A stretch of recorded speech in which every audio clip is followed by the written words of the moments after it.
and welcome to the Cultivate with Courage YouTube channel. Thank you so much for subscribing and being here with me today.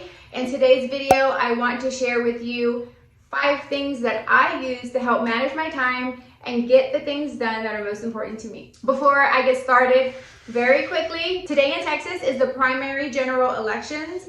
They are occurring across all of the states, but today very specifically, all of my Texas people, I put some very specific instructions on my Instagram, DianeGill_CWC, that has links to check your registration status, find your polling location, and all of the other information that you need to know to make sure that you vote. So check out my Instagram post, make sure that you take your I voted selfie and post it on your social media account and tag me, DianeGill_CWC, and tag me on your post. Making money like a mint, laying in my ice like shrimp. All right, so now on to today's video. I'm going to share 5 tips with you that I use to help manage my time. As you are probably all familiar, if not, I have a full-time career in corporate America. I have been there almost 20 years. Also, I am a wife. I have 4 children, 3 sons and 1 stepdaughter. We have 4 dogs. I have my podcast show and all of the other things that I do with my family and to help keep myself sane and healthy. All of the other demands that come along with that, as well as anything else that I like to do, that I want to do, that helps me really stay connected to my creative side and maintain my mental wellness. Number 1.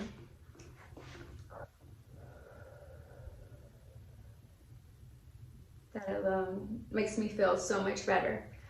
I have recently, just this year, implemented meditation and breathing into my everyday routine. I have learned how to meditate and how to breathe through Audible. I have some wonderful Audible recommendations that I would share with you, and also through listening to Audible books I've learned the importance of meditation, calming my mind, preventing all of the thoughts, and how to be still from all of the thoughts that will continuously just talk to me in my head. Do this, do that, you gotta do this, do that. So meditation, breathing, I try to do that in the morning. I try to wake up by 5 on a good day. In our new work schedule, we're all working from home, but ideally waking up at 5, getting a good 30 minutes of silence. I don't check my phone. I don't do anything but have a seat with some tea. I breathe, I meditate, and I get focused on being still. I cannot explain how beneficial it has been to my life and how much it has helped me with stress, with anxiety, with nerves, everything. So that's what I do. That's my first time management tip, because if I'm grounded, if I'm still, if I feel in control of my emotions, if I feel in control of my thoughts, if I feel in control of my inner stillness, then I am so much more prepared to conquer the day. The other thing that helps me to manage my time is to be realistic. Be realistic about what it is that I'm trying to accomplish and why. I have a wonderful therapist, and one of the things that I've learned through CBT is chunking. I have a tendency, me personally, I have a tendency of trying to accomplish 100 things in a day. And even though I'm realistically only going to be able to accomplish 3 of them. Since I'm such a visual person, I love the feeling of checking off things off my list because I like the feel of being productive.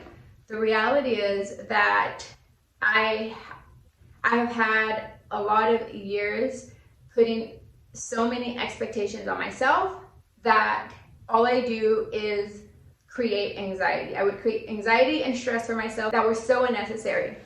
So I always have a journal with me. I always have a list of things that are important and things that I need to do for my family, for my health, is always the priority when I think about what needs to get done.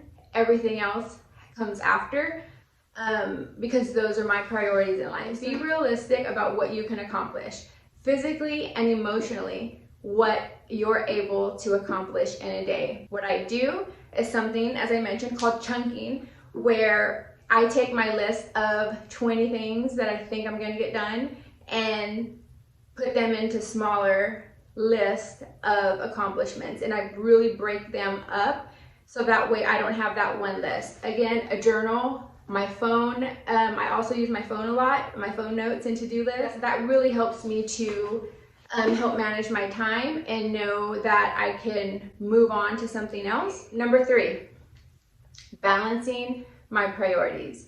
My priorities are this. 1, making sure that I'm able to contribute to our family's home, paying the bills, having a place to sleep, having food in the refrigerator, having cool air, having clean water, all of those things that help provide a healthy living environment for our family. That is my number 1 priority. So for me, that making sure that I know I'm putting the necessary time and focus on what allows me to be able to do that, which is my day job. So that also helps me to stay grounded in why I'm working, right? What am I doing all this for?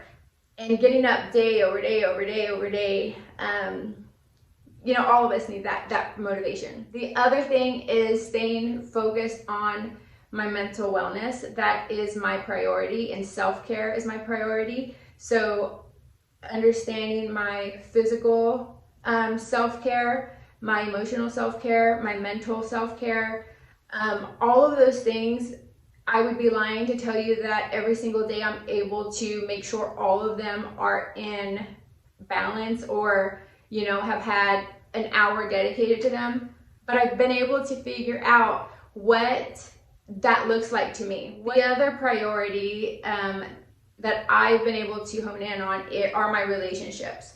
So relationships with my husband, with my children, with myself, with my family and my friends, making sure that I have time for that, and even my parents, my sisters, making sure that my family, my friends, those who I love the most, know where they fit in my life, whether that is a text message, whether that is a phone call, a visit, whatever the case may be.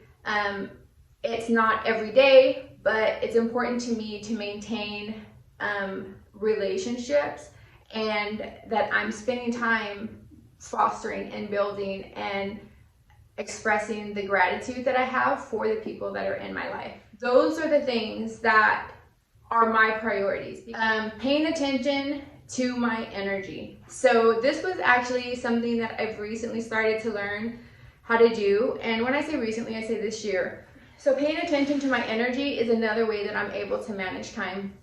When I'm working on a deadline, when I'm preparing for a video, when I'm recording a podcast, when I'm working on a project at work, or setting goals for myself, or helping my family with preparing for everything that they want to be successful in life. I really pay attention to the energy that it gives me, as well as that it takes from me. Paying attention to the things that energize me, making sure that I know what those are, and really what type of energy is good energy, what type of is bad energy, what's stuck energy. All of those things are so important to help me manage my time, because it also is a trigger for me to know whether or not I'm spending my time wisely. The other thing that I do is I keep a journal. Like I said earlier, I have a lot of them. I have different colors for different moods and different things that I'm working on, but I start always, more times than not, I will be making a list either morning or night of positive affirmations, because I am very critical of myself. I was not aware of how critical I am of myself, but I am extremely, it's a problem that I have to work on, like I have to fix. It's part of my personal development. And so through my CBT, right, with my therapist, one of the things that works for me is writing down a list of positive affirmations for myself, right? I trust myself. I am capable of my dreams. Like all of those sayings, those cliches are so much more, right? And I think I took them for granted for so long, or I just said, yeah, they were a cliche, but really meaning them and really feeling them in my soul and really owning them and really knowing what they look like, what they feel like, all of those things are so powerful. So I write down a list of my positive affirmations. I write down 10 of them. And then underneath that, I write down my noteworthy accomplishments. Those things are my 5 tips for you. We look forward to you joining our next video. Make sure that you subscribe to the channel, turn on bell notifications so that way you get all of our updates. Put comments on what you think about any of the information I shared, and I'd love to know what you do for time management. How do you manage your time? Let's all share together and cultivate with courage.